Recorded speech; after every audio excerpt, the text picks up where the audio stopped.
Hello student, तो कैसे हो आप सभी। मैं आशा करता हूं कि मेरे प्रत्येक स्टूडेंट बहुत ही अच्छे होंगे। फिलहाल हम लेकर आ चुके हैं क्लास 12 फिजिक्स के अंतिम चैप्टर, जो है हमारा चैप्टर 14, जिसका नाम है अर्धचालक इलेक्ट्रॉनिकी। आज के इस वीडियो में मैं आपको बता दूं कि इस चैप्टर के सभी इंपॉर्टेंट टॉपिक को हम कवर कराएंगे, जो आपके बोर्ड एग्जाम के लिए वेरी इंपॉर्टेंट होने वाला है। फिर हम आपको जो भी इंपॉर्टेंट प्रीवियस ईयर क्वेश्चन होंगे, जो बार बार बोर्ड एग्जाम में पूछे गए हैं, उन सभी क्वेश्चन को भी हमने ऐड किया है। अब मैं आपको बता दूं, इस चैप्टर से दो ऐसे टॉपिक हैं जो 100% मैं कह सकता हूं 100% बोर्ड परीक्षा में आते हैं। उनमें से 100%, अब वो भी 1-2 नंबर नहीं, वो भी 5 नंबर में पूछे जाते हैं। चलिए आज के इस वीडियो में हम आपको बताते हैं जी, ठीक है ना। तो चलिए एक एक करके हम देखेंगे। यहाँ पे अब सीरियस होकर पढ़ाई करना है हमें। अब मैं आपको बता दूं, केमिस्ट्री का तो सिलेबस हमने कंप्लीट करा ही दिया है। फिजिक्स बचा हुआ था, फिजिक्स का भी अंतिम चैप्टर है, इसको करा देते हैं, फिर आगे बढ़ेंगे जी, ठीक है ना। तो यहाँ पे बता दूं, संपूर्ण अध्याय के सभी महत्वपूर्ण प्रश्नों को देखने वाले हैं, उत्तर के साथ देखेंगे एक एक क्वेश्चन को। चलिए पहला हमारा क्वेश्चन यहाँ पे आ जाता है कि अर्धचालक क्या होते हैं, किसी एक अर्धचालक का नाम लिखिए। एनसीईआरटी में 2011 में भी पूछा गया है, अर्धचालक क्या होते हैं 19, 20, 22, 25 में भी पूछा गया है। तो चलिए सबसे पहले हम समझ लेते हैं अर्धचालक। तो अर्धचालक का अगर हम यहाँ पे डेफिनेशन करें दोस्त, अर्धचालक का यहाँ पे अगर हम परिभाषा करें तो देखिए अर्धचालक क्या होते हैं। इसको हम चाहे ना तो बहुत तरीके से परिभाषा दे सकते हैं, बट एक नॉर्मल सा हमने परिभाषा लिख दिया है। क्या लिखा है कि वे ठोस पदार्थ, यहाँ पे ध्यान से समझेंगे, वे ठोस पदार्थ जिनकी विद्युत चालकता चालकों से कम, याद रखेंगे चालकों से कम परंतु अचालकों से अधिक होती है, उसे अर्धचालक कहते हैं। अब यहाँ पे 2-3 शब्द आए हैं जो उसको आपको जानना जरूरी है। वे ठोस पदार्थ आप समझ गए हैं, ठोस पदार्थ क्या होते हैं ये तो आप जानते हैं। जिसमें ठोस पदार्थ का मतलब भैया कि जिसमें परमाणु जो अणु होते हैं वो बहुत ही पास पास होते हैं, वही तो ठोस पदार्थ है ना। तो ठोस पदार्थ तो आप जानते हैं। तो वे ठोस पदार्थ जैसे पत्थर भी हो सकता है, एक नॉर्मल हम बात करती है, ठीक है। तो वे ठोस पदार्थ जिनकी विद्युत चालकता चालकों से कम होती है। अब विद्युत चालकता का मतलब पहले आपको समझना पड़ेगा, फिर चालक का मतलब समझना पड़ेगा, फिर अचालक का मतलब समझना पड़ेगा, तब ना अर्धचालक समझेंगे जी। तो पहले मैं बता दूं, विद्युत चालकता का मतलब होता है कि कोई भी ये एक पदार्थ है, कोई भी एक ठोस पदार्थ है, अगर इसमें आसानी से विद्युत धारा प्रवाहित हो जा रही है तो हम कहेंगे इसकी विद्युत चालकता अच्छी है, बहुत ही अच्छी है। और जिस पदार्थ में विद्युत चालकता मतलब विद्युत धारा प्रवाहित हो जाती है उसे हम चालक कहते हैं, ठीक है ना। और जिसमें नहीं होती है विद्युत धारा प्रवाहित उसे हम अचालक कहते हैं। तो यहाँ पे ये कह रहा है कि वे ठोस पदार्थ जिसकी विद्युत चालकता चालकों से कम होती है, मतलब चालक किसे कहते हैं, जिसमें विद्युत धारा आसानी से प्रवाहित हो जाए। तो विद्युत धारा आसानी से कह रहा है ना कि विद्युत चालकता चालकों से कम, मतलब वे ठोस पदार्थ की बात हो रही है। ऐसे ठोस पदार्थ की अगर नॉर्मल हम बात करें तो ऐसा एक ठोस ये पदार्थ है जिसमें ना हम विद्युत धारा, अगर हम इसमें विद्युत धारा प्रवाहित कर रहे हैं, इसमें हम विद्युत धारा प्रवाहित कर रहे हैं तो बहुत ही अच्छे तरीके से, अच्छे से मतलब विद्युत धारा बहुत ही अच्छे से प्रवाहित नहीं हो रहा है। विद्युत धारा प्रवाहित तो हो रहा है, विद्युत धारा प्रवाहित हो रहा है, परंतु बहुत ही अच्छे से नहीं हो रहा है, इसलिए हम छोटा सा एक नोट भी लगा दे रहे हैं। परंतु अचालक कह रहा है परंतु अचालकों से अधिक होता है। अचालक का मतलब विद्युत धारा ऐसा नहीं है कि बिल्कुल प्रवाहित नहीं हो रहे हैं, इसमें विद्युत धारा बह रहे हैं परंतु बहुत ही कम मात्रा में बह रहे हैं, तो उसी पदार्थ को हम अर्धचालक कहते हैं। समझ गए। तो वे पदार्थ जिनकी विद्युत चालकता चालकों से तो कम परंतु अचालकों से अधिक होता है उसे हम अर्धचालक कहते हैं। मतलब एक ऐसी बात हो गई कि एक अच्छा लड़का है, एक बुरा लड़का है, तो एक तो पता चल गई ये अच्छा लड़का है, ये बुरा लड़का है। अब एक होते हैं बीच वाले कि अच्छे भी हैं और बहुत ही बुरे भी नहीं हैं, अब बहुत ही खराब भी नहीं है, मतलब बहुत ही अच्छे भी नहीं है और बहुत ही बुरे भी नहीं है। तो वैसा ही है हाल इसका कि ये ऐसा पदार्थ है, ठीक है। अर्धचालक एक ऐसा पदार्थ होता है जिसमें बहुत ज्यादा विद्युत धारा भी प्रवाहित नहीं होता है, ऐसा भी नहीं कह सकते कि विद्युत धारा साफ प्रवाहित नहीं होता है। तो ऐसे पदार्थ को हम अर्धचालक कहते हैं। छोटा सा डेफिनेशन है, आप याद भी कर सकते हैं, ठीक है ना, याद भी कर सकते हैं। इसका एग्जाम्पल आप देख सकते हैं, जर्मेनियम है, सिलिकॉन है, ये सब आप याद कर सकते हैं, ठीक है ना। एक जर्मेनियम एक एग्जाम्पल कहा था, हमने लिख दिया, सिलिकॉन भी आप याद कर सकते हैं। चलिए पहला हमारा क्वेश्चन कंप्लीट होता है। बोर्ड एग्जाम 2026 के लिए यहाँ पे हम करा रहे हैं दोस्त, ये याद रखिएगा। बोर्ड एग्जाम 2026 में जो पूछे गए क्वेश्चन है, पूछे जाएंगे क्वेश्चन, उन्हीं सभी को हम कराने का प्रयास कर रहे हैं। दूसरा हमारा क्वेश्चन आ रहा है कि किसी अर्धचालक को ताप बढ़ाने पर उसकी विद्युत चालकता क्यों बढ़ जाती है। अब समझिएगा, जो हमारा अर्धचालक है, सपोज डेट ऐसा हम मान लेते हैं, ये हमारे पास अर्धचालक है, ये हमारे पास एक अर्धचालक है। अब इसका ये कहा जा रहा है कि अगर हम नीचे से इसको ताप देते हैं, अगर हम इसको ताप देते हैं तो गर्म होगा। तो कह रहा है कि विद्युत चालकता क्यों बढ़ जाती है। विद्युत चालकता का मतलब ना कि अब हम अगर हम इसको बहुत ज़्यादा गर्म कर देते हैं तो इसमें धारा प्रवाहित करेंगे तो आसानी से धारा बहने लगती है। ऐसा क्यों होता है? तो ऐसा इसलिए होता है दोस्त, क्योंकि ये जो अर्धचालक है इसमें मुक्त इलेक्ट्रॉन पाए जाते हैं, ठीक है, परंतु कम मात्रा में पाए जाते हैं, ठीक है। तो ये धीरे धीरे गति करते हैं, परंतु जैसे ही हम इसको ताप देते हैं, नीचे से हम इसको टेम्परेचर देते हैं, ताप देते हैं, तो इन पर इलेक्ट्रॉनों, मुक्त इलेक्ट्रॉनों को ऊर्जा मिलती है, ऊर्जा मिलती है, जिसके कारण ये बहुत ही तेजी से गति करने लगते हैं, जिसके कारण ये बहुत ही तेजी से इसमें क्या करने लगते हैं, इसमें गति करने लगते हैं। और उसी मुक्त इलेक्ट्रॉन जब बहुत तेजी से गति करने लगेंगे तो इसका मतलब विद्युत धारा प्रवाहित होने लगेगा आसानी से। तो यही बात है कि अर्धचालक का ताप बढ़ाने पर उसकी विद्युत चालकता क्यों बढ़ जाती है। तो कारण ये दोस्त कि ताप अगर देंगे तो जो मुक्त इलेक्ट्रॉन है इसकी गति ऊर्जा बढ़ जाती है, ठीक है, यही कारण है। तो यहाँ पे देख लीजिए, देखिए यहाँ पे अब एक एक करके हम बता रहे हैं। अच्छा, केवल इसकी गतिज ऊर्जा ही नहीं बढ़ता बल्कि मुक्त इलेक्ट्रॉनों की संख्या भी बढ़ जाती है, ठीक है, ये भी बात है, ये भी आपको जानना पड़ेगा कि इसमें मुक्त इलेक्ट्रॉनों की संख्या भी क्या हो जाती है, धीरे धीरे इंक्रीज हो जाती है, बढ़ जाती है। तो यही बात हमने आप लिखा, ताप बढ़ाने पर सहसंयोजक बंध टूट जाने के कारण। ताप बढ़ाने पर यहाँ पे जो सहसंयोजक बंध होता है वो टूट जाता है, हालांकि दिखाई हमें थोड़ी ना देगा, एक मानते हैं कि ताप बढ़ाने पर सहसंयोजक बंध टूट जाने के कारण अर्धचालक में मुक्त इलेक्ट्रॉनों की संख्या बढ़ जाती है। अर्धचालक है ना, इसमें मुक्त इलेक्ट्रॉनों की संख्या क्या हो जाती है, बढ़ जाती है, जिसके कारण अर्धचालक की चालकता बढ़ जाती है, अर्थात उसकी प्रतिरोध कम हो जाता है। प्रतिरोध कम होने का मतलब चालकता यहाँ बढ़ता है। देखिए चालकता जो होता है ना, चालकता वो व्युत्क्रमानुपाती होता है प्रतिरोध का, व्युत्क्रमानुपाती होता है प्रतिरोध का। तो इसका मतलब हमने कहा कि विद्युत चालकता, यहाँ पे कह रहे हैं ना अर्धचालक की चालकता बढ़ गई, तब अर्धचालक की चालकता अगर बढ़ गई तो इसका मतलब प्रतिरोध क्या हो जाता है, कम हो जाता है। क्या हो जाता है, प्रतिरोध कम हो जाता है, व्युत्क्रमानुपाती का तो यही मतलब हुआ ना। तो ये बातें हैं जी। तो आशा करता हूं आप बोल देंगे, क्या बोलेंगे जी, कि यहाँ पे हमने क्या लिखा है कि ताप बढ़ाने पर सहसंयोजक बंध टूट जाने के कारण मुक्त अर्धचालकों में मुक्त इलेक्ट्रॉनों की संख्या बढ़ जाती है, जिसके कारण अर्धचालक की चालकता भी बढ़ जाती है, अर्थात प्रतिरोध क्या हो जाता है, कम हो जाता है। नॉर्मल सा डेफिनेशन है दोस्त, एक दो बार पढ़िएगा सब याद हो जाएंगे। छोटे छोटे पर हम ज्यादा डिस्कस मतलब ज्यादा टाइम हम नहीं देंगे। अब आते हैं हम यहाँ से, अब देखिए दोस्त, अब मैं कहना चाहूंगा यहाँ से अपनी, मैं कहूंगा ना अपनी कुर्सी की पेटी बांध लीजिए, क्योंकि मौसम दोस्त बिगड़ने वाला है दोस्त। इसलिए मैं कह रहा हूँ, देखिए मैं जानता हूँ कि बहुत सारे स्टूडेंट हैं जो मुझ पर भरोसा किए हुए हैं, उनके लिए ही भले ही कितना भी मेहनत लगे हम करेंगे, ठीक है ना। एक ही वीडियो में हम देखिए यहाँ पे 5 नंबर वाला, ये जानते हैं ये टॉपिक 5 नंबर में पूछे जाते हैं 5 मार्क्स में, और जो हम कराने वाले हैं। चलिए यहाँ पे इंपॉर्टेंट हम देख लेते हैं। ऊर्जा बैंड के आधार पर चालक, अचालक, अर्धचालक में अंतर स्पष्ट कीजिए, ये बातें कहा गया है। देख सकते हैं 17, 18, 19, 21 और 24 में पूछा गया है 5 नंबर में। तो सबसे पहले हम एक ऊर्जा बैंड के आधार पर चालक, अचालक, अर्धचालक में अंतर पूछा गया है।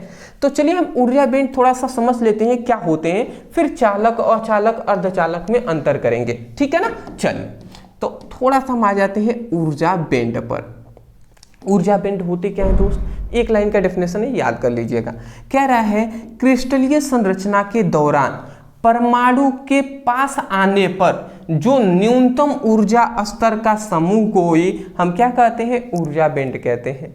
देखिए क्रिस्टलीय संरचना के दौरान मतलब बहुत सारी, क्रिस्टलीय संरचना के दौरान का मतलब क्या है दोस्त कि बहुत सारे परमाणु हैं, ये परमाणु ना आपस में इस तरीके से जुड़ रहे हैं, ये बहुत सारे परमाणु हैं, ये आपस में इस प्रकार परमाणु ये हैं, ये आपस में जुड़कर एक क्रिस्टल का निर्माण, इस तरीके से एक क्रिस्टल का निर्माण कर रहे हैं, एक प्रकार के क्रिस्टल का यहाँ पे ये निर्माण कर रहे हैं, बहुत सारे परमाणु आपस में जुड़कर। तो यही कह रहा है कि क्रिस्टल संरचना के दौरान परमाणु के पास आने पर, परमाणु जब आपस में पास आते हैं तो पास आने पर एक न्यूनतम ऊर्जा स्तर का समूह बनता है। अब जाहिर सी बात है, सब पास आएंगे परमाणु तो सभी की ऊर्जा का एक स्तर का क्या बनेगा, ऊर्जा स्तर का एक समूह बनेगा, एक ग्रुप बनेगा, और उसी को हम ऊर्जा बैंड कहते हैं।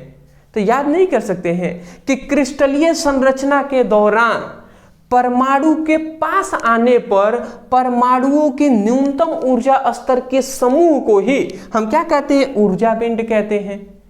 जाहिर सी बात है कि जब क्रिस्टलीय संरचना होगा तब परमाणु जब पास पास आएंगे तो परमाणुओं के न्यूनतम ऊर्जा स्तर, सभी के पास कम से कम कुछ ना कुछ ऊर्जा होगी ही, तो उन ऊर्जा स्तरों के समूह को ही, ग्रुप को ही हम ऊर्जा बैंड कहते हैं।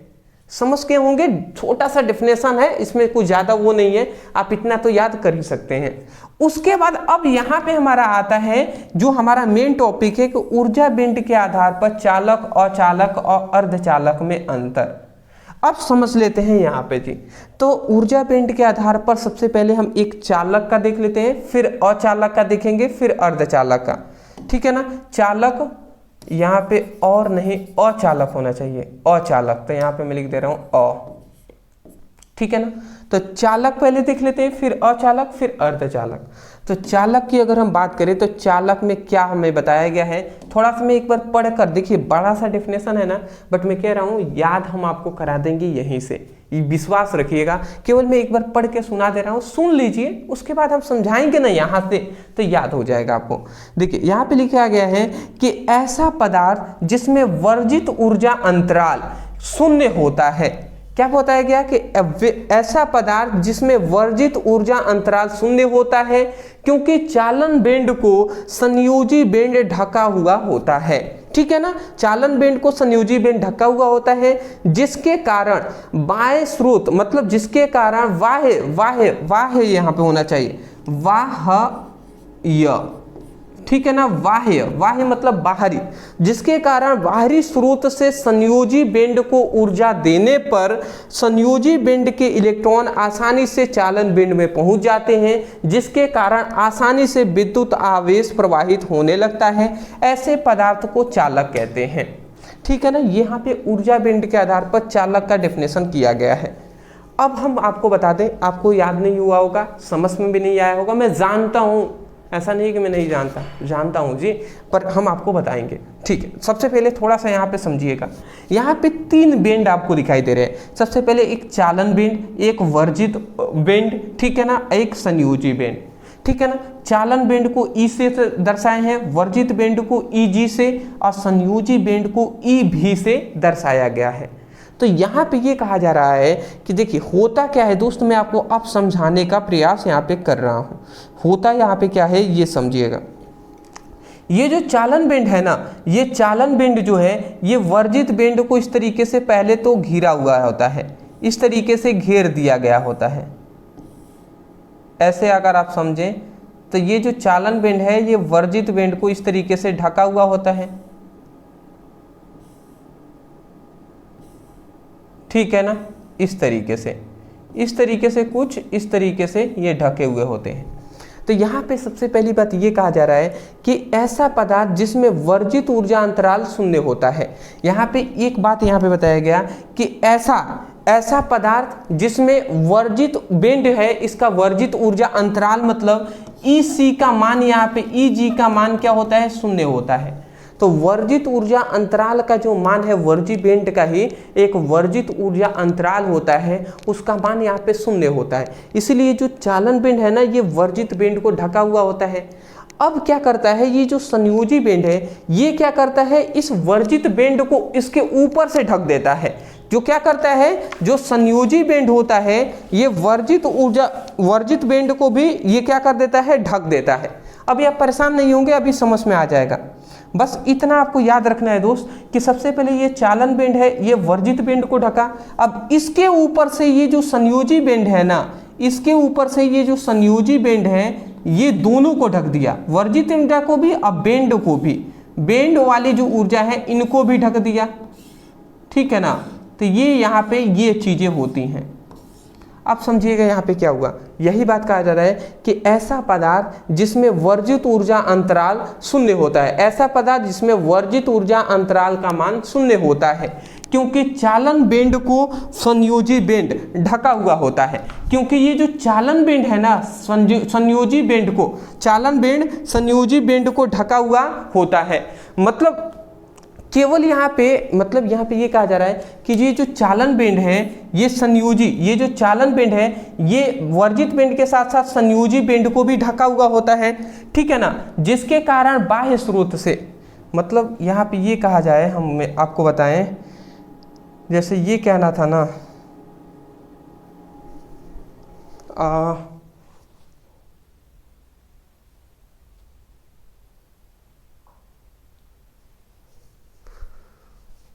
चालन बेंड को संयोजी बेंड ढका हुआ होता है, तो बात सही है। क्योंकि चालन बेंड को यहाँ पे सही तो कहा जा रहा है, देखिए ये जो चालन बेंड है इसको संयोजी बेंड ढक दिया है, ठीक है ना। तो यहाँ पे यही कहा जा रहा है कि वे ठोस पदार्थ जिसमें वर्जित ऊर्जा अंतराल, मतलब वर्जित ऊर्जा अंतराल का मान शून्य होता है, क्योंकि ये जो चालन बेंड है इसको संयोजी बेंड क्या कर दिया है, ढक दिया है। जो क्या है संयोजी बेंड है ना, ये संयोजी बेंड, ये जो संयोजी बेंड है ये इन सभी को ढक दिया है, ठीक है ना। इन सभी को इस तरीके से इसको ढक दिया है, ठीक है, ढका हुआ होता है। जिसके कारण बाह्य स्रोत से संयोजी बेंड को, बाह्य स्रोत से संयोजी बेंड को ऊर्जा देने पर, ध्यान से समझेंगे, जब बाहर से हम क्या करते हैं, बाहर से हम क्या कर देते हैं, संयोजी बेंड को हम ऊर्जा देते हैं ना बाहर से, तो क्या होते हैं, संयोजी बेंड के जो मुक्त इलेक्ट्रॉन होते हैं वो क्या कर देते हैं, संयोजी बेंड को छोड़कर अब कहाँ आ जाते हैं, चालन बेंड में पहुंच जाते हैं, ठीक है। ये आपको याद रखना है। क्या हमने बताया, हमने यही बताया। सबसे पहली बात हमने देखी क्या क्या कहा है, वे ठोस पदार्थ, यहीं से याद कीजिएगा, ऐसा ठोस पदार्थ जिसमें वर्जित ऊर्जा अंतराल का मान शून्य होता है। क्यों शून्य होता है, क्योंकि चालन बेंड को संयोजी बेंड ढका हुआ होता है। ये येलो कलर का दिखाई दे रहा है, ये ढक दिया है सभी को। तो संयोजी, जो चालन बेंड को संयोजी बेंड ढका हुआ होता है, तब क्या होता है, ढका हुआ होता है, तब संयोजी बेंड को बाहर से ऊर्जा देने पर संयोजी बेंड के इलेक्ट्रॉन चालन बेंड में चले आते हैं। संयोजी बेंड के इलेक्ट्रॉन संयोजी बेंड को छोड़कर चालन बेंड में चले आते हैं। अर्थात इससे क्या हुआ, जब इलेक्ट्रॉन यहां से यहां तक चले आ रहे हैं, इसका मतलब क्या हुआ कि आवेश प्रवाहित होने लगा। अर्थात क्या हो रहा है कि आवेश प्रवाहित होने लगा, और इसी आवेश जब प्रवाहित होगा तो उसी को, तो उस पदार्थ को चालक ही तो कहेंगे कि नहीं कहेंगे दोस्त, बिल्कुल कहेंगे। वही बात यहाँ पे लिखा गया है, ऐसा ठोस पदार्थ जिसमें वर्जित ऊर्जा अंतराल शून्य होता है, ऐसा ठोस पदार्थ जिसमें वर्जित ऊर्जा अंतराल शून्य होता है, क्योंकि चालन बेंड को संयोजी बेंड ढका हुआ होता है। क्योंकि जो चालन बेंड है इसको संयोजी बेंड ढका हुआ होता है, ठीक है, जिसके कारण बाह्य स्रोत से संयोजी बेंड को ऊर्जा देने पर, जिसके कारण बाह्य स्रोत से संयोजी बेंड को ऊर्जा देने पर क्या होता है, संयोजी बेंड के इलेक्ट्रॉन आसानी से चालन बेंड में पहुंच जाते हैं। संयोजी बेंड के जो इलेक्ट्रॉन है आसानी से चालन बेंड में पहुंच जाते हैं, जिसके कारण आसानी से विद्युत आवेश प्रवाहित होने लगता है। जिसके कारण जब इलेक्ट्रॉन पहुंच गए, जिसके कारण आसानी से आवेश प्रवाहित होने लगता है, तो ऐसे पदार्थ को चालक कहेंगे, ऐसे पदार्थ को चालक कहेंगे दोस्त। कहेंगे कि नहीं कहेंगे? बिल्कुल कहेंगे दोस्त। तो यही बात है, मैं आशा करता हूं कि अब आपको याद भी हो गया होगा, अगर आप ध्यानपूर्वक समझ रहे होंगे तो। मैंने अपने तरफ से पूरी प्रयास किया है कि आपको याद हो जाए। हालांकि टॉपिक बड़ा है, थोड़ा समझने में हो सकता है कि दिक्कत आ रही होगी, बट फिर भी मैं आशा करता हूं कि अब याद हो गया होगा दोस्त। इतना आसानी से तो हमने बताने का प्रयास किया। अदरवाइज 70-80% अगर यहाँ पे समझ में आ गया है तो बहुत ही अच्छी बात है। ठीक है, कम नहीं है, बहुत ही अच्छी बात है। एक दो बार रिवीजन करेंगे, लिख लीजिएगा, रिवाइज कीजिएगा, आपको आ जाएगा। इतना लिखने के बाद ये फिगर बना लीजिएगा, ठीक है ना। इसमें क्या हुआ है, इसमें केवल यही हुआ है, संयोजी बेंड की इलेक्ट्रॉन ना संयोजी बेंड को छोड़कर चालन बेंड में पहुंच गए हैं। जब इलेक्ट्रॉन एक स्थान से दूसरे स्थान पर चलने लगते हैं तो इसका मतलब इस पदार्थ में आवेश प्रवाहित होने लगा है, और जिसमें आवेश प्रवाहित होता है उसे हम चालक कहते हैं। बात पता ही है हमें, तो ये बातें हैं दोस्त। अब हमें जानना था अचालक और फिर अर्धचालक, यही तीनों को जानना था ना। तो अर्धचालक को हम समझ लेते हैं। तो अर्धचालक में क्या होता है तो समझिएगा, यहाँ पे कह रहे हैं ऐसा पदार्थ जिसमें वर्जित ऊर्जा अंतराल की चौड़ाई बहुत ही अधिक होती है। देखिए इसमें क्या है, यहाँ पे हमने क्या बताया, यहाँ पे क्या है ना, वर्जित ऊर्जा अंतराल का मान शून्य होता है। शून्य का मतलब ये है ना कि इन तीनों का वैल्यू क्या है, इक्वल है। ऐसा नहीं कि इसका थोड़ा सा बड़ा है, इसका कम है, ये तीनों एक दूसरे से इक्वल है। ठीक है, इसीलिए शून्य, यहाँ पे वर्जित ऊर्जा अंतराल का मान शून्य कहा गया। इसमें क्या है कि ऐसा पदार्थ जिसमें वर्जित ऊर्जा अंतराल की चौड़ाई बहुत अधिक होती है। ये जो हमारा वर्जित ऊर्जा अंतराल है, वर्जित बेंड का ही वर्जित ऊर्जा अंतराल है, ये क्या होता है, अधिक चौड़ा होता है। देख सकते हैं आप, चौड़ा है कि नहीं है, चौड़ा है। ठीक है, जिसके कारण संयोजी बेंड को बाह्य स्रोत से ऊर्जा देने पर भी इलेक्ट्रॉन चालक बेंड में नहीं पहुंच पाते, जिसके कारण विद्युत आवेश प्रवाहित नहीं होता। उस पदार्थ को अचालक कहते हैं। मतलब बात समझे, मतलब वे पदार्थ जिसमें, वे ठोस पदार्थ जिसमें वर्जित ऊर्जा अंतराल की चौड़ाई अधिक होती है। देख सकते हैं इसकी चौड़ाई अधिक है कि नहीं इन दोनों की तुलना में। तो वर्जित ऊर्जा अंतराल की चौड़ाई अधिक होती है, जिसके कारण संयोजी बेंड को, जिसके कारण ये जो संयोजी बेंड है इसको बाहर से ऊर्जा देने पर भी संयोजी बेंड के जो इलेक्ट्रॉन हैं वो चालन बेंड में नहीं पहुंच पाते, यहां तक नहीं पहुंच पाते, बीच में ही रह जाते हैं। तो चालन बेंड में नहीं पहुंच पाते, इसके कारण जब चालन बेंड में नहीं पहुंच पाते हैं, इसका मतलब क्या है कि विद्युत आवेश क्या है, विद्युत आवेश प्रवाहित नहीं हो पाता है। जिसके कारण विद्युत आवेश प्रवाहित नहीं होगा, इसका मतलब ये पदार्थ जो है वो क्या है, अचालक है। तो परिभाषा कर देंगे आप, वे ठोस पदार्थ जिसमें वर्जित ऊर्जा अंतराल की चौड़ाई बहुत अधिक होती है, जिसके कारण संयोजी बेंड को बाह्य स्रोत से ऊर्जा देने पर भी संयोजी बेंड के इलेक्ट्रॉन चालन बेंड में नहीं पहुंच पाते हैं, जिसके कारण विद्युत आवेश प्रवाहित नहीं हो पाता। तो ऐसे पदार्थ को अचालक कहते हैं। वही बात यहाँ पे लिखा गया है कि ऐसा पदार्थ जिसमें वर्जित ऊर्जा अंतराल की चौड़ाई बहुत अधिक होती है, जिसके कारण संयोजी बेंड को बाह्य स्रोत से ऊर्जा देने पर भी, संयोजी बेंड को बाह्य स्रोत से ऊर्जा देने पर भी इलेक्ट्रॉन चालन बेंड में नहीं पहुंच पाते, इलेक्ट्रॉन चालन बेंड में नहीं पहुंच पाते, जिसके कारण विद्युत आवेश प्रवाहित नहीं हो पाता। उस पदार्थ को अचालक कहते हैं। डन ना, समझ गए होंगे। अगला हमारा आता है अर्धचालक। अर्धचालक का मतलब क्या होता है ये समझिएगा।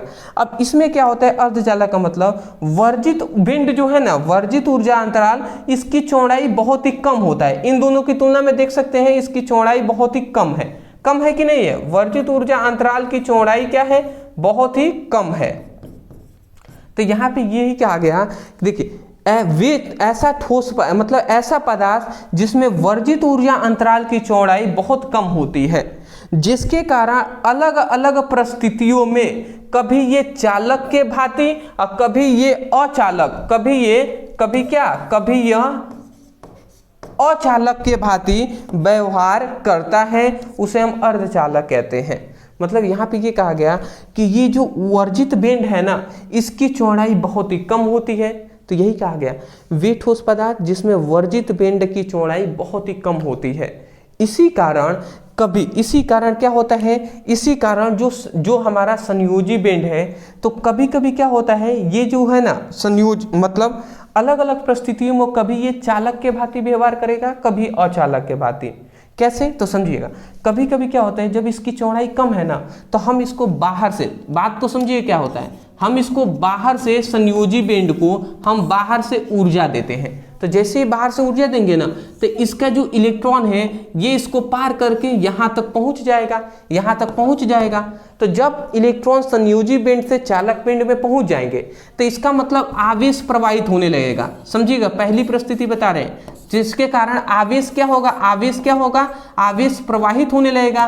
और जब आवेश प्रवाहित होने लगेगा, इलेक्ट्रॉन एक स्थान से दूसरे स्थान तक पहुँच गया, तो इसका मतलब आवेश क्या होगा, आवेश बहने लगेगा। जब आवेश बहने लगेगा तो ऐसे पदार्थ को हम चालक कहेंगे। तो कभी तो ये चालक के भांति व्यवहार करेगा, परंतु कभी कभी ऐसा भी होगा कि जब हम बाहर स्रोत से संयोजी बेंड को ऊर्जा देंगे ना, संयोजी बेंड को जब हम ऊर्जा देंगे तो क्या होगा, संयोजी बेंड के जो मुक्त इलेक्ट्रॉन होते हैं ये जाएंगे तो, परंतु चालक बेंड तक नहीं पहुंच पाएंगे, यहीं तक रह जाएंगे। तो जिसके कारण क्या होगा, जब संयोजी बेंड के इलेक्ट्रॉन चालक बेंड में नहीं पहुंच पाएंगे, इसके कारण क्या होता है, विद्युत आवेश जो है ना, विद्युत आवेश क्या होगा, प्रवाहित नहीं हो पाएगा, क्योंकि यहां तक पहुंचना चाहिए इलेक्ट्रॉन को, नहीं पहुंच पाया, तो इसका मतलब विद्युत आवेश क्या होगा, प्रवाहित नहीं हो पाएगा। और जब नहीं हो पा रहा है, इसका मतलब ये जो पदार्थ है ये अचालक के भांति व्यवहार करने लगेगा। तो यही हमसे कहा जा रहा है कि वे ठोस पदार्थ जिसमें वर्जित ऊर्जा अंतराल की चौड़ाई बहुत ही कम होती है, इसीलिए अलग अलग परिस्थितियों में कभी ये चालक, कभी ये पदार्थ चालक के भांति और कभी कभी ये अचालक के भांति व्यवहार करता है, तो उस पदार्थ को अर्धचालक कहते हैं। यह लिखा गया है, वे पदार्थ जिसमें वर्जित ऊर्जा अंतराल की चौड़ाई बहुत ही कम होती है, जिसके कारण अलग अलग परिस्थितियों में चालक के भांति, कभी चालक के भांति, कभी कभी अचालक के भांति व्यवहार करता है, उसे अर्धचालक कहते हैं। तो मैं आशा करता हूं कि आपको समझ में आ गई होंगी। आप चलिए एक काम कर लीजिए, ये लॉन्ग टाइप क्वेश्चन है, इसका स्क्रीनशॉट ले लीजिए। चलिए, अच्छी बात है, 5 नंबर आपका कंप्लीट हो गया, ये मुझे बहुत ही खुशी हो रहा है। चलिए, 5 नंबर तो पहले आपका कंप्लीट हुआ, मुझे बहुत ही खुशी है। नेक्स्ट क्वेश्चन हमारा जो आता है, जो कि मोस्ट इंपॉर्टेंट क्वेश्चन है, आप देख सकते हैं कंसिस्टेंट ये हमारा क्वेश्चन पूछा गया है। 15 से लेकर 25 तक हर बार ये क्वेश्चन पूछा जाता है। अब मैं कहूंगा दोस्त, मैं 100% कह रहा हूं कि इसको तैयार करना ही है। ठप्पा मार लीजिए, ठप्पा 100% का आएगा, हमें इसको तैयार करना ही है। मैं पूरा विश्वास के साथ कह सकता हूं, हलवा की तरह आपको समझा देंगे हम। चलिए आते हैं जी, क्या कह रहा है कि पीएन संधि डायोड के लिए अग्र अभिनत, यहां पे समझिएगा, अग्र अभिनत और उत्क्रम अभिनत की अवस्था का परिपथ चित्र खींचिए। ये कंसिस्टेंट क्वेश्चन पूछा गया है, बहुत तरीके से घुमाकर भी क्वेश्चन पूछा जाता है। चलिए हम समझ लेते हैं। मैं आपको पहले बता दूं, अग्र अभिनत को, अग्र यहां पे घुमाता क्या है ये भी आप समझ लीजिए।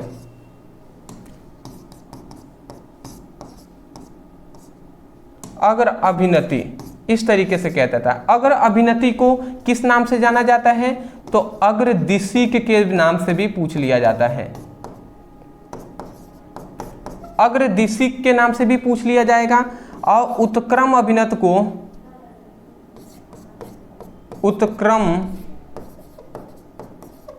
अभिनति, उत्क्रम अभिनति को याद रखेंगे, पश्च दिशीक के नाम से भी पूछ लिया जाएगा, पश्च दिशीक। तो ये आप पहली बात तो नाम याद कर लीजिए। अग्र अभिनति को अग्र दिशीक भी कह सकते हैं, उत्क्रम अभिनति को पश्च दिशीक भी कह दिया जाता है। इसलिए मैं पहले ही आपको कंफर्म करा दूं, ये नाम आपको याद रखना है। इसको इस नाम से, इसको इस नाम से पूछा जाता है। जब अग्र अभिनत कहेगा तो उत्क्रम अभिनत कहेगा, और जब अग्र दिशीक कहा तो आप याद रखेंगे अग्र क्या कहेगा, पश्च दिशीक भी कहेगा। अब मैं इसको इरेज कर दूं, चलिए, तो ये आप याद रखेंगे। हमें ये बताना है कि पीएन संधि डायोड के लिए अग्र अभिनति उत्क्रम अभिनति की अवस्था परिपथ चित्र के साथ आपको बता देना है। तो चलिए सबसे पहले हम समझते हैं। सबसे पहले यहाँ पे पीएन संधि डायोड की अभिनति यहाँ पे कहा गया। अच्छा, हमें यहाँ पे 2-3 शब्द दिखाई दे रहे हैं। सबसे पहली बात देखिए सबसे पहले हमें ये जानना पड़ेगा कि ये पीएन संधि डायोड क्या होते हैं, तब ना हम जानेंगे अभिनति क्या होता है। तो पीएन संधि डायोड थोड़ा सा समझ लीजिए। देखिए सबसे पहले इस फिगर को मैं नहीं यहाँ पे बना दे रहा हूँ, यहाँ पे एक फिगर बना दे रहे हैं। देखिए ये एक प्रकार का हम इस प्रकार ले लेते हैं, यहाँ पर समझिएगा ये हमने यहाँ पर ये सबसे पहले ये पी प्रकार का अर्धचालक है।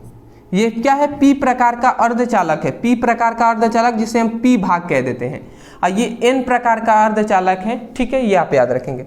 पी प्रकार का अर्धचालक है, इसमें क्या होते हैं? इसमें होते हैं होल। इसमें क्या होते हैं? होल होते हैं।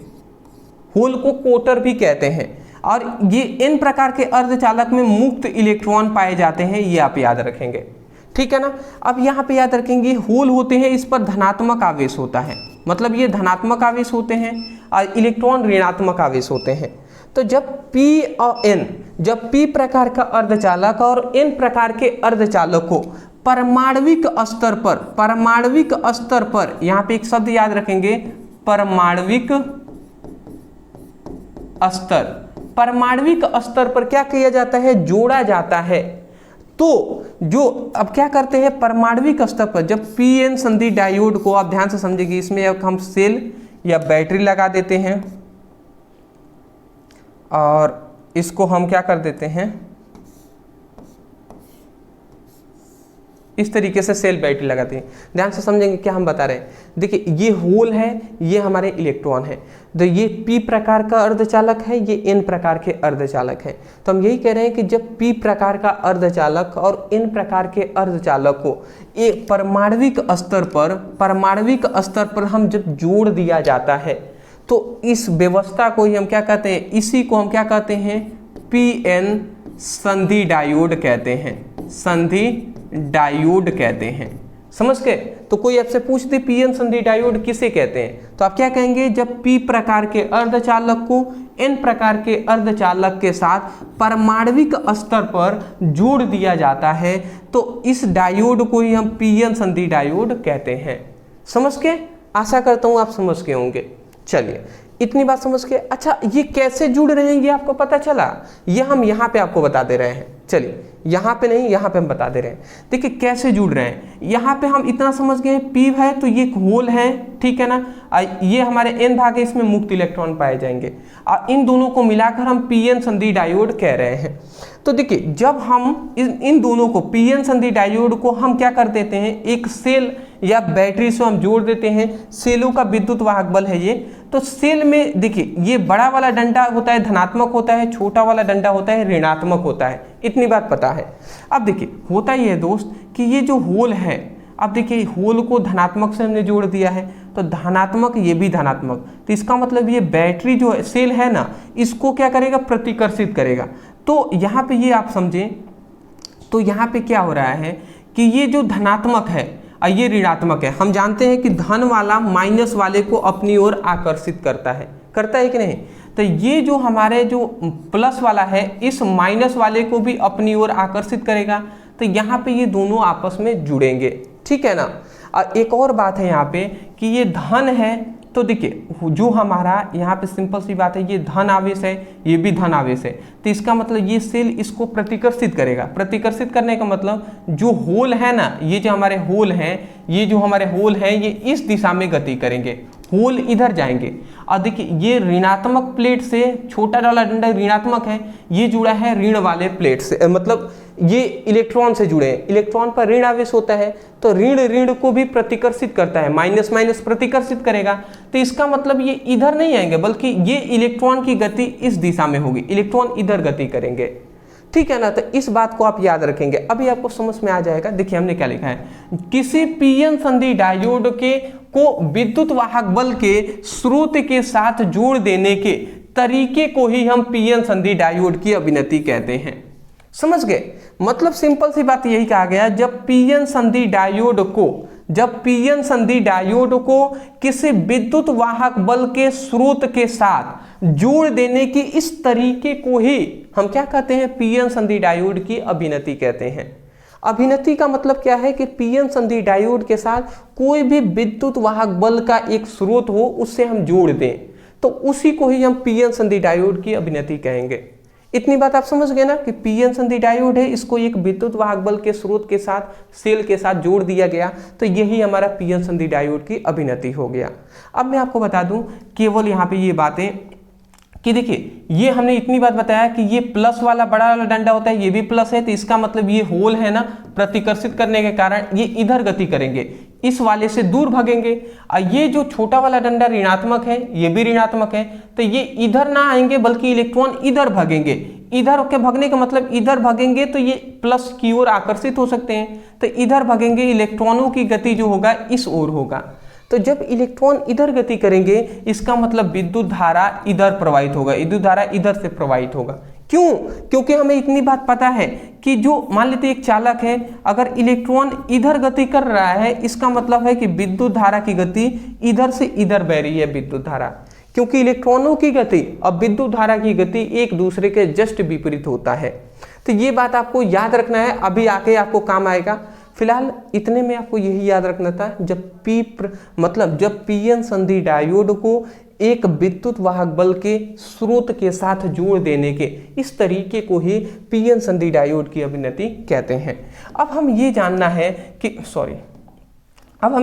है कि अग्र अभिनति उत्क्रम अभिनति को, तो पी एन संधि डायोड की जो अभिनति है दो प्रकार की होती हैं। तो पी एन संधि डायोड की अभिनति जो होता है ये दो प्रकार की होती है। पहला होता है अग्र अभिनति, जिसको हम क्या कहते हैं, अग्र अभिनति या अग्रदिशीक भी हम कहते हैं। तो अब हम समझ लेते हैं अग्र अभिनति या अग्रदिशीक क्या होता है। तो यहाँ पे लिखा गया है कि ऐसा अभिनति जिसमें पी एन संधि डायोड के पी भाग को सेल के धन टर्मिनल से तथा एन भाग को सेल के ऋण टर्मिनल से जोड़ दिया जाता है, तो उस अभिनति को अग्र अभिनति कहते हैं। मतलब यहाँ पे ये कहा गया कि देखिए जब पी एन संधि डायोड ये है, तो जब पी एन संधि डायोड के पी भाग को, ये पी भाग है ना, तो पी भाग को सेल के धन टर्मिनल से जोड़ दिया जाता है।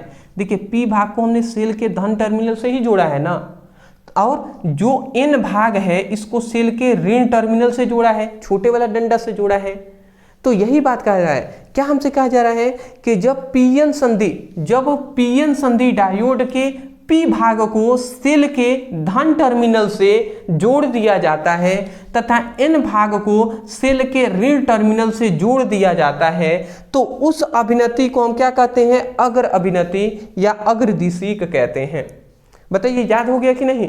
देखिए पी भाग को धन टर्मिनल से, एन भाग को ऋण टर्मिनल से जोड़ दिए हैं, तो वही बात लिखा गया है, ऐसा अभिनति जिसमें पी एन संधि डायोड के पी भाग के सेल के धन टर्मिनल से, पी भाग को सेल के धन टर्मिनल से तथा एन भाग को सेल के ऋण टर्मिनल से जोड़ दिया जाता है, तो उसे ही हम अग्र अभिनति कहते हैं। मतलब पी एन संधि डायोड की अग्र अभिनति कहते हैं। आशा करता हूँ समझ के होंगे। आपको मात्र एक और काम करना है, इस फिगर को जो उठाकर जस्ट यहाँ पर इसके नीचे भी बनाना है, यही वाला फिगर, ठीक है ना। तो अब आपको समझ में आ गया अग्र अभिनति क्या होता है। अब हमें समझना है उत्क्रम अभिनति। अग्र अभिनति समझ लिए, उत्क्रम अभिनति अब समझ लेते हैं। तो यहाँ पे हमने लिख दिया उत्क्रम अभिनति। यहाँ पे देखिए ये हमारा ऋण टर्मिनल है, ये धन टर्मिनल है। अच्छा एक और यहाँ पे एक बात आप याद रखेंगे कि जो हमारा अग्र अभिनति है ना, अग्र अभिनति, इसमें क्या होता है, इसमें हमने कहा ना कि देखिए ये धन से जुड़ा हुआ है, तो इसका मतलब होल इधर गति करेंगे, इलेक्ट्रॉन जो माइनस से जुड़ा हुआ है तो ये प्रतिकर्षित करने के कारण इलेक्ट्रॉन इधर गति करेंगे, ये हमने बताया। तो जब इलेक्ट्रॉन इधर गति कर रहे हैं तो इसका मतलब विद्युत धारा इधर प्रवाहित होगा। तो विद्युत धारा इसका मतलब क्या है, बस इतना याद रखेंगे कि अग्र अभिनति में, ये जो हमारा अग्र अभिनति है, अग्र अभिनति में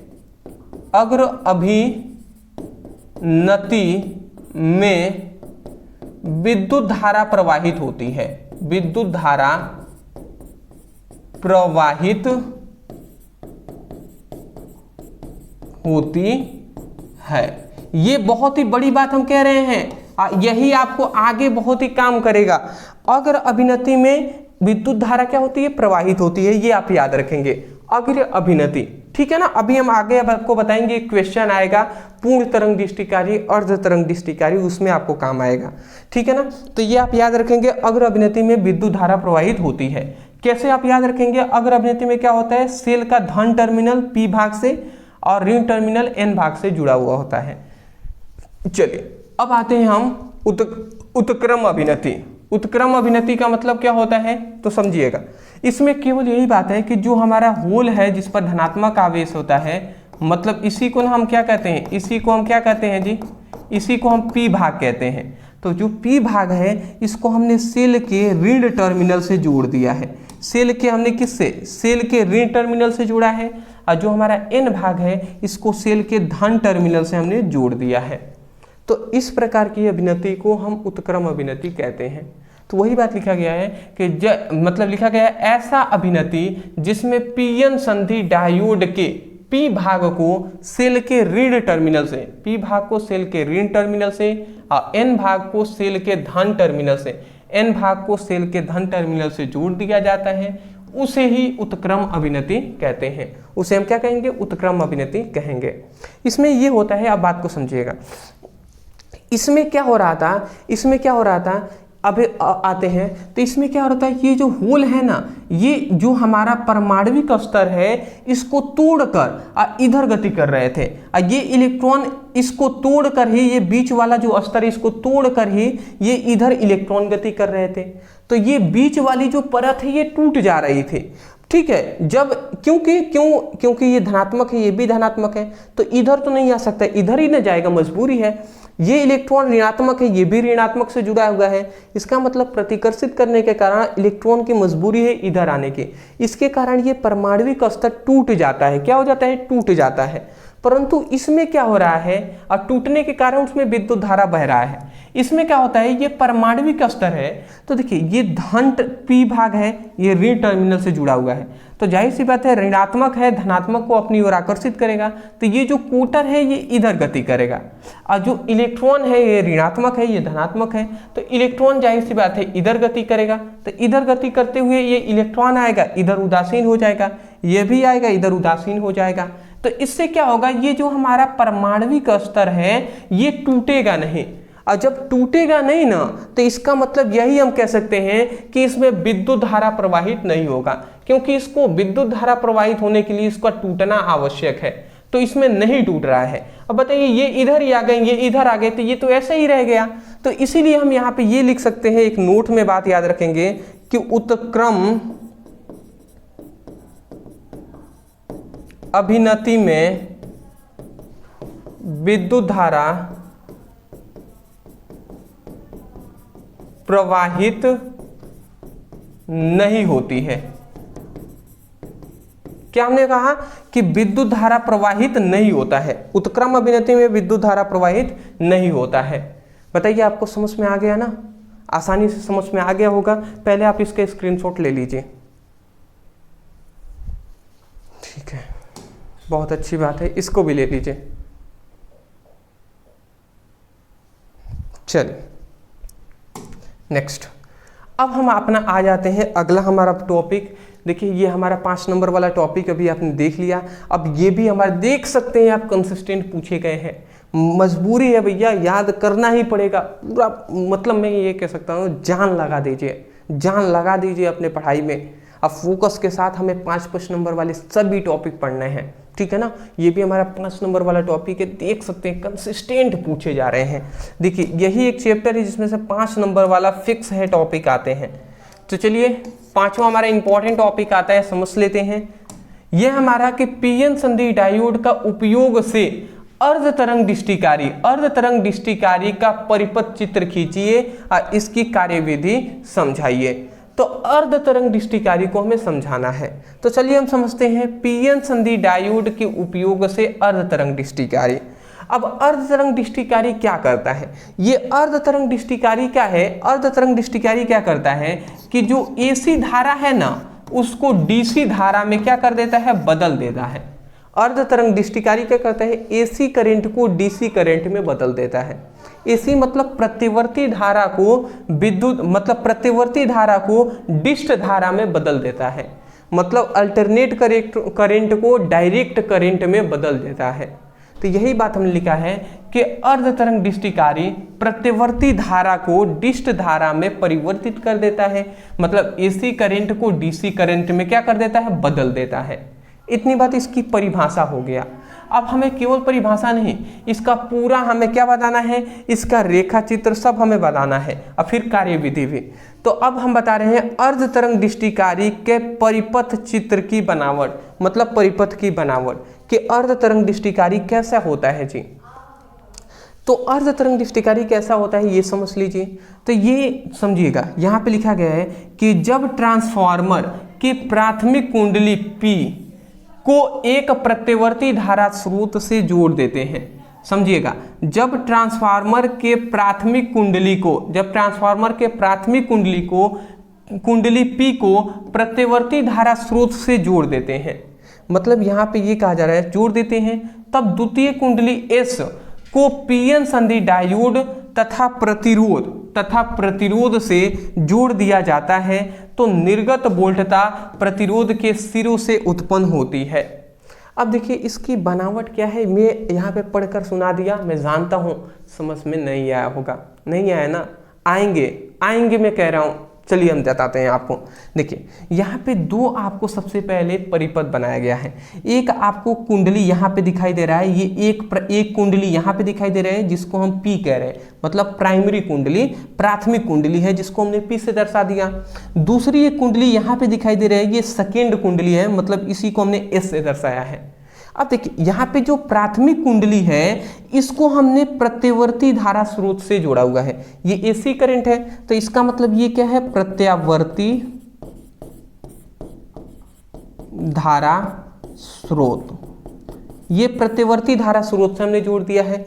और ये जो हमारा द्वितीय कुंडली है इसको हमने, देखिए इसको सबसे पहले ये एक डायोड है हमारा, जिसको हम देखिए पीएन संधि डायोड कहते हैं, पीएन संधि डायोड, ये पीएन संधि डायोड है हमारा, जिसको हम डी से दर्शा सकते हैं। तो हम द्वितीय कुंडली के साथ क्या जुड़ा है, एक पीएन संधि डायोड, और दूसरी में कि एक प्रतिरोध भी जुड़ा हुआ है जो है R। तो द्वितीय कुंडली में पीएन संधि डायोड और एक प्रतिरोध जुड़ा हुआ होता है, जिसके कारण जो क्या होता है, जिसके कारण जब इससे वोल्टता निकलती है तो निर्गत जो वोल्टता निकलती है ना, वो प्रतिरोधों के सिरों से निकलती है। ये प्रतिरोध है, इसके सिरों से क्या निकलती है, निर्गत वोल्टता निकलती है। तो यही बात यहाँ पे कहा गया। देखिए एक बार मैं बता दे रहा हूँ, फिर आप समझिएगा, सब याद हो जाएगा। तो यहाँ पे हम क्या बता रहे हैं, यही बता रहे हैं कि प्राथमिक कुंडली में, देखिए क्या हम बता रहे हैं कि जब ट्रांसफार्मर के प्राथमिक कुंडली में को प्रत्यवर्ती धारा स्रोत से जोड़ दिया जाता है, और द्वितीय कुंडली में क्या, द्वितीय कुंडली में पीएन संधि डायोड और एक प्रतिरोध को जोड़ दिया जाता है, तो निर्गत वोल्टता प्रतिरोध के सिरों से उत्पन्न क्या होती है, सिरों से उत्पन्न होती है या निकलती है, हम ये कह सकते हैं। यही बात हमने लिखा है कि जब ट्रांसफार्मर के प्राथमिक कुंडली P को एक प्रत्यवर्ती धारा स्रोत से जोड़ देते हैं, जब ट्रांसफार्मर के प्राथमिक कुंडली को एक प्रत्यवर्ती धारा स्रोत से जोड़ देते हैं, तो द्वितीय कुंडली S को पीएन संधि डायोड और प्रतिरोध से जोड़ देते हैं, और द्वितीय कुंडली S को पीएन संधि डायोड और प्रतिरोध से जोड़ देते हैं। ठीक है ना, जोड़ दिया जाता है तो निर्गत वोल्टता प्रतिरोध के सिरों के बीच से उत्पन्न होती है। तो जो निर्गत वोल्टता है ना, वो प्रतिरोध के सिरों से उत्पन्न होती है। यही तो बात हमने कहा, याद हो गया होगा। चलिए अच्छी बात है, याद हो गया होगा, मैं जानता हूँ। ठीक है ना, मैं बार बार क्यों बताता हूँ, मुझसे बहुत सारे ऐसे टीचर भी कभी कभी कॉल करते हैं, वो कहते हैं भैया जानते हैं सर क्या कीजिए, आप बहुत ही स्लो पढ़ाते हैं, ठीक है ये आपकी कमी है। तो मैं उनसे कहता हूँ, मैं जानता हूँ मैं स्लो पढ़ाता हूँ, और वो कहते हैं कि बार बार आप एक ही टॉपिक को बताते हैं, बार बार उसको रिवाइज करते हैं, इससे समय लॉस होता है। मैं जानता हूँ कि इससे समय लॉस होता है, बट मेरा ये एक मकसद है दोस्त, एक दिल में विश्वास है कि जो हम पे स्टूडेंट विश्वास किए हुए हैं उनको एक भी चीज़ समझ में ऐसा ना हो कि ना आए, वो सब याद करके जाए। मैं किस तरीके से पढ़ाऊँ क्लास 12 मैं जानता हूँ। जब मैं ऑफलाइन कोचिंग भी करता था तो वहाँ मतलब रटवाया जाता है दोस्त, पूरा किताब को रटवाया जाता है। कैसे आदमी पढ़ेगा, कैसे क्या होगा? ये तो ऑनलाइन का ज़माना था कि ऑनलाइन ऑफलाइन सबको मिलाकर सेल्फ स्टडी के माध्यम से मतलब कुछ बेहतर करके अब फिर मैं खुद एक स्टूडेंट रहकर समझा हूँ कि क्या परेशानी आता है, जिससे स्टूडेंट रटना पड़ता है मजबूरन। और वही सोच कर ही मैं इस प्लेटफॉर्म पे आया हूँ कि कोई भी स्टूडेंट रटेगा नहीं, समझ कर याद करेगा। 80-90% आराम से 70-80% तो याद करना है, ये समझ कर ही उनको याद आ जाने चाहिए। ऐसा पढ़ाने का मैं प्रयास कर रहा हूँ और मुझे लगता है कि कुछ हद तक मैं प्रयास कर रहा हूँ वो सही भी है। बाकी सब आपके ऊपर है दोस्त। अगर आपको अच्छा लगे तो बहुत ही अच्छी बात है, नहीं अच्छा लगे तो आप हमें कमेंट में बता दीजिएगा, जिससे कि मुझे में जो कमियां है उसको मैं सुधार सकूँ। अदरवाइज मैं आशा करता हूँ ये चीज़ें समझ में आ गई होंगी। इतना लिखने के बाद ये फिगर बना लीजिएगा। देखिए, अभी तक हमने जाना कि पीएन संधि डायोड के लिए अर्ध तरंग दृष्टिकारी का परिभाषा, फिर इसकी परिपथ चित्र मतलब बनावट कैसी, ये हमने जान लिया। अब इनकी कार्यविधि भी समझाइए, तो अब चलिए हम कार्यविधि समझ लेते हैं। ये कार्य कैसे करता है? तो कार्य ऐसे करता है, इसको मैं पढ़कर एक बार सुना दे रहा हूं, फिर हम आपको आएंगे उस पर कार्यविधि। तो यहाँ पे एक बार मैं पढ़कर सुनाऊंगा, भले ही आपको ना समझ में आए बट फिर भी एक बार सुन लीजिए। लिखा गया है कि जब निवेशी प्रत्यवर्ती वोल्टेज के धनात्मक अर्धचक्र में द्वितीय कुंडली का सिरा AB के सापेक्ष धनात्मक हो जाता है, ठीक है ना, तब पीएन संधि डायोड अग्र अभिनति की स्थिति में होता है, जिसके कारण प्रतिरोध CD के सिरे से धारा प्रवाहित होती है तथा प्रतिवर्ती धारा के ऋणात्मक अर्धचक्र में द्वितीय कुंडली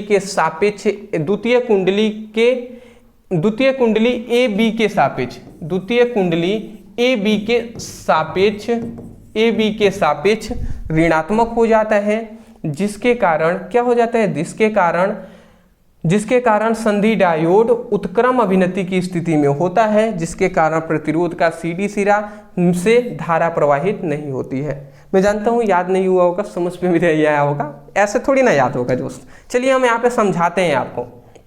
अच्छा, हमने ये अभी हमने आपको बताया, क्या हमने बताया हुआ है, पीछे हमने क्या बताया है। सबसे पहली बात, यहाँ से हम क्या कर रहे हैं, ये हमारा प्राथमिक कुंडली है, ये द्वितीय कुंडली है, और द्वितीय कुंडली का ये एक सिरा है जो है हमारा A और B, ये AB एक सिरा है द्वितीय कुंडली का। तो यहाँ पे हमें ये बात बताया गया कि प्राथमिक कुंडली से जब हम क्या करते हैं, यहाँ पे लिखा गया है, क्या लिखा गया है, जब निवेशी प्रत्यवर्ती वोल्टा के धनात्मक अर्धचक्र में, जब यहाँ पे प्राथमिक कुंडली का ये जो निवेशी प्रत्यवर्ती वोल्टता है, मतलब इससे जब धारा बहती है इसमें आता है, ठीक है ना। तो यहाँ पे ये कहा जा रहा है, देखिए प्रत्यवर्ती धारा का एक हम जानते हैं प्रत्यवर्ती धारा कैसे गति करता है जी। प्रत्यवर्ती धारा कुछ इस प्रकार चलता है, इस प्रकार चलता है। तो हम जानते हैं जितना ये धनात्मक में ऊपर जाएगा उतना ही ऋणात्मक होता है। तो ये एक चक्र है जी, यहाँ से स्टार्ट हुआ और फिर से यहाँ पे समाप्त हुआ, तो ये हमारा एक पूर्ण चक्र हुआ। तो प्रतिवर्ती धारा का एक अर्ध चक्र क्या होता है, धनात्मक होता है, और एक अर्ध चक्र क्या होता है, ऋणात्मक होता है। ये बात पता है ना। तो यहाँ पे हमसे ये बात बताया गया, देखिए कि जब हम प्रतिवर्ती धारा के धनात्मक अर्ध चक्र की बात करें, यहाँ से प्रतिवर्ती धारा के धनात्मक अर्धचक्र में जब धनात्मक होगा, तो प्रतिवर्ती धारा के धनात्मक अर्धचक्र में द्वितीय कुंडली के AB के सापेक्ष ये जो डायोड है ना, ये क्या हो जाता है, ये देखिए ये डायोड एक धनात्मक हो जाता है, एक ऋणात्मक हो जाता है। मतलब PN, देखिए हम इतनी बात, एक और बात बता दें, ये गोला इस तरीके से बना हुआ है, इसमें इस तरीके का आपको दिखाई दे रहा होगा, इस तरीके के दिखाई दे रहा है। ये आपको जो दिखाई दे रहा है ना, ये इस तरीके का, ये हमारा P भाग है जी, और ये जो हमारा एक लकीर दिखाई दे रहा है, ये हमारा N है जी, ठीक है। तो हम जानते हैं जब P भाग को सेल के धन टर्मिनल से जोड़ दिया जाता है और N को ऋण टर्मिनल से, आप पढ़िएगा, अभी हमने बताया था अग्र अभिनत और उत्क्रम अभिनत, हालांकि मैं पीछे आपको दिखा भी सकता हूँ, ठीक है, ये आप देख भी लीजिएगा, मैं सबूत भी दे रहा हूँ, ठीक है, देख लीजिए।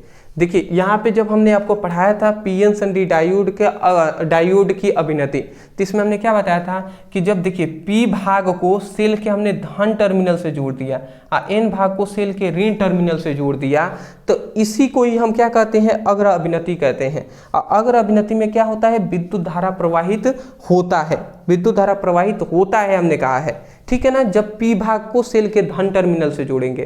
तो यही बात हम यहाँ पे आ जाते हैं। तो देख लीजिए यहाँ पे हम क्या बता रहे हैं, हम यही कह रहे हैं, क्या हम कह रहे हैं समझिएगा। यहाँ पे हम क्या कह रहे हैं समझिएगा, सॉरी यहाँ पे थे प्रतिवर्ती धारा डायोड का अर्ध तरंग दृष्टिकोण। यहाँ पे हम क्या कह रहे हैं कि जो हमारा पीएन संधि डायोड है, बात को समझिएगा, यहाँ पे हम कह रहे हैं कि जब ट्रांसफार्मर में निवेशी प्रत्यवर्ती वोल्टता के धनात्मक अर्धचक्र में, जब ये निवेशी प्रत्यवर्ती वोल्टता का धनात्मक अर्धचक्र होगा, तो ये जो हमारा द्वितीय कुंडली ए बी के सापेक्ष क्या हो जाता है, ये धनात्मक हो जाता है। अब जाहिर सी बात है, धनात्मक अर्धचक्र होगा तो ये धनात्मक के द्वितीय कुंडली ए बी के सापेक्ष क्या होगा, धनात्मक होगा कि नहीं होगा। तो इसका मतलब इधर धनात्मक आ जाएगा और इधर क्या हो जाएगा, ये धनात्मक हो जाएगा और इधर क्या हो जाएगा, ये एन वाला जो पी भाग है ये धनात्मक, एन भाग वाला ऋणात्मक हो जाएगा। जब ऐसा होगा तो पी भाग सेल के धन टर्मिनल से जुड़ा होता है और एन भाग सेल के ऋण टर्मिनल से। तो इसका मतलब क्या है कि जो पीएन संधि डायोड है वो उत्क्रम अभिनति की स्थिति में है। वो किस स्थिति में, उत्क्रम अभिनति की स्थिति में है। और उत्क्रम अभिनति की स्थिति में होगा तो इसका मतलब क्या है कि जो प्रतिरोध से क्या होगा, द्वितीय कुंडली में एक धारा क्या होगी, प्रवाहित होगी।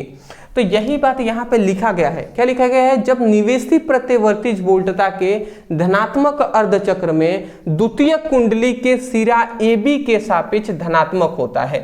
इतनी बात समझे।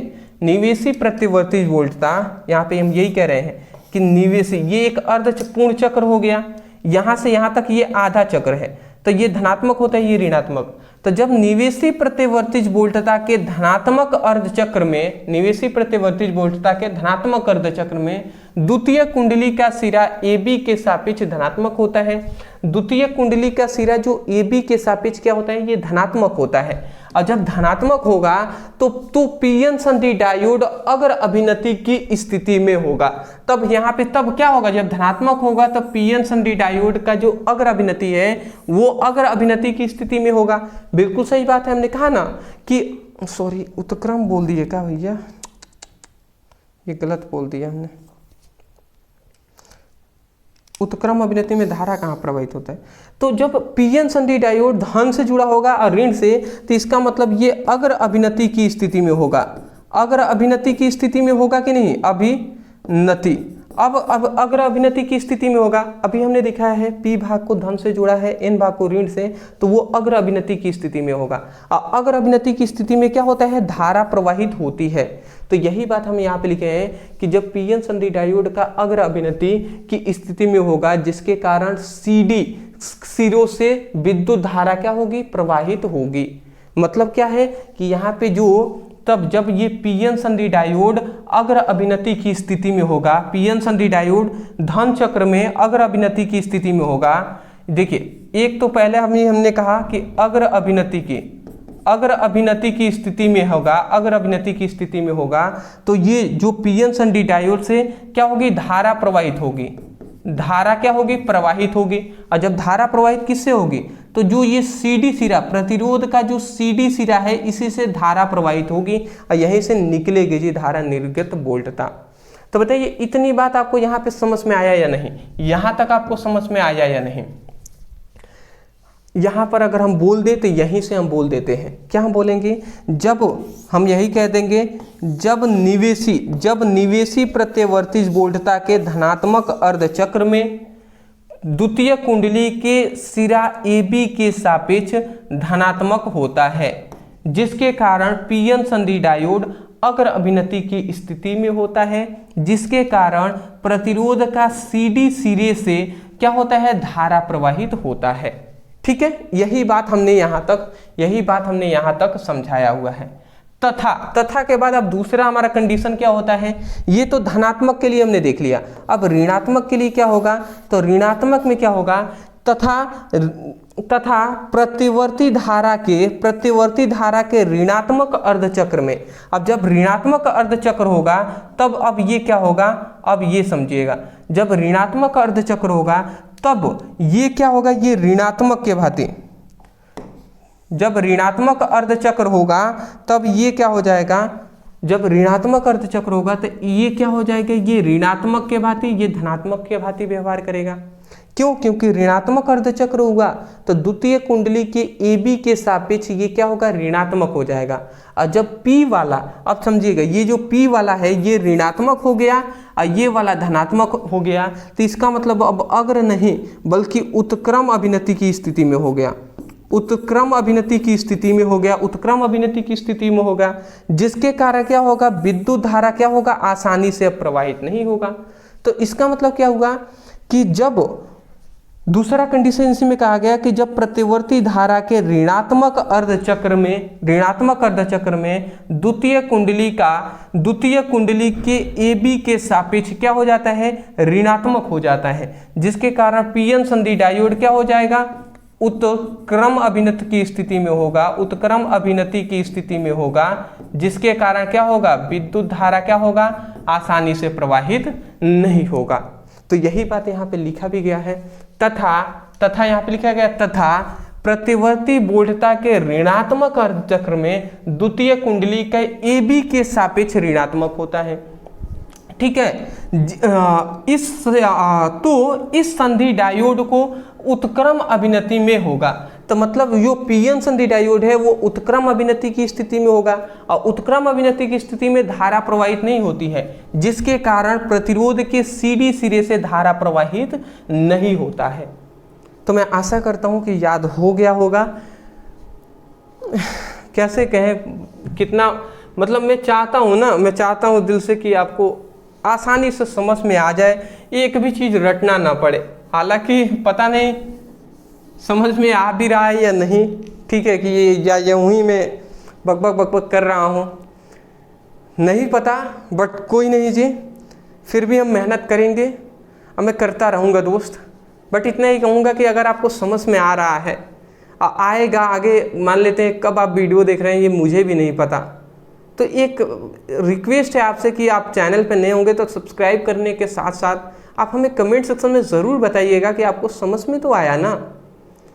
आप कमेंट कर देंगे ना, मुझे लगेगा मुझे फल मिल गया। आप थोड़ा सपोर्ट कर देंगे, दिल में बहुत ही खुशी होगी दोस्त, क्योंकि आपके लिए इतना मतलब मेहनत किया जा रहा है कि आपको समझ में आ जाए। अदरवाइज स्क्रीनशॉट ले लीजिए।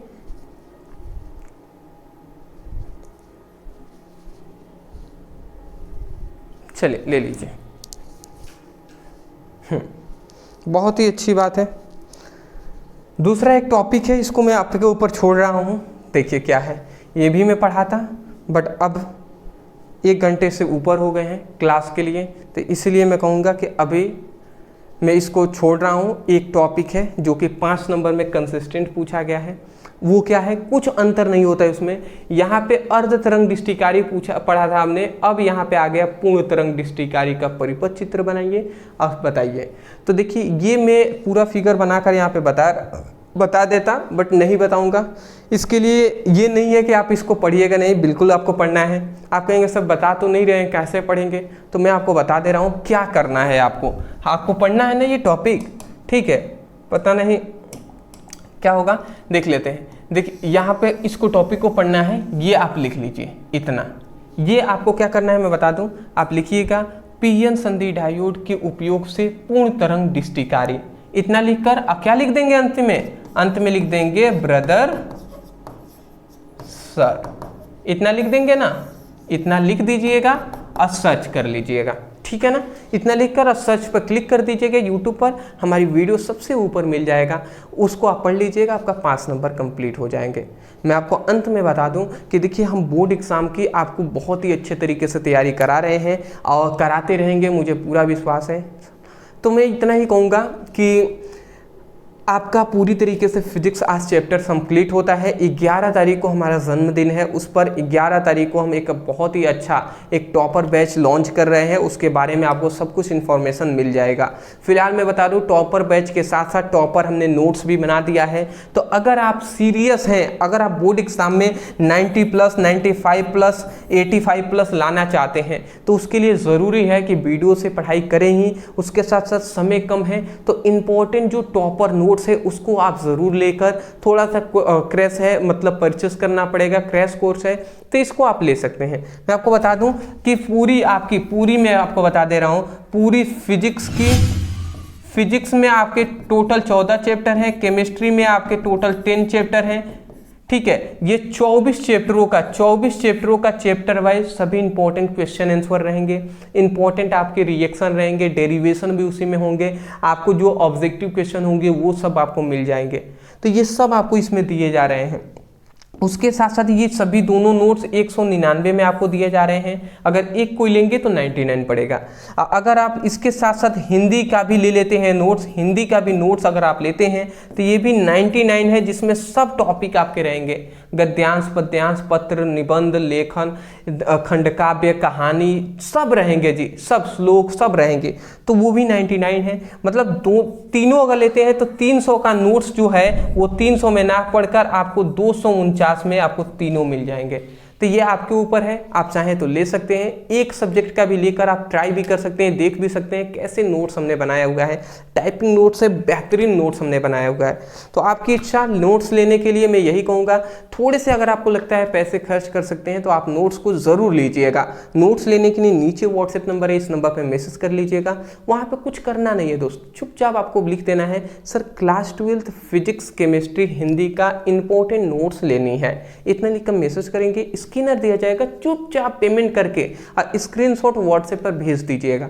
जैसे ही आप भेजेंगे तुरंत आपके व्हाट्सएप पर ही सभी नोट्स सेंड कर दिए जाएंगे। उस नोट्स को जो भी स्टूडेंट ले लिए हैं, बहुत सारे स्टूडेंट लिए हुए हैं, उन सभी से मेरा एक सजेशन रहेगा, सजेस्ट यही रहेगा दोस्त कि वीडियो से पढ़ रहे हैं अच्छी बात है, पर नोट्स से भी आप पढ़ाई कीजिए। ऐसे आपको पढ़ना है कि चैप्टर 1 में मान लेते फिजिक्स का, मान लेते पहले चैप्टर का इंपॉर्टेंट नोट्स इंपॉर्टेंट आपने तैयार कर लिया, फिर दूसरे चैप्टर, फिर तीसरा, फिर चौथा, इस तरीके से सीक्वेंस वाइज सभी इंपॉर्टेंट टॉपिक तैयार कीजिएगा, ठीक है ना। चलिए, thank you so much for watching this video, thank you.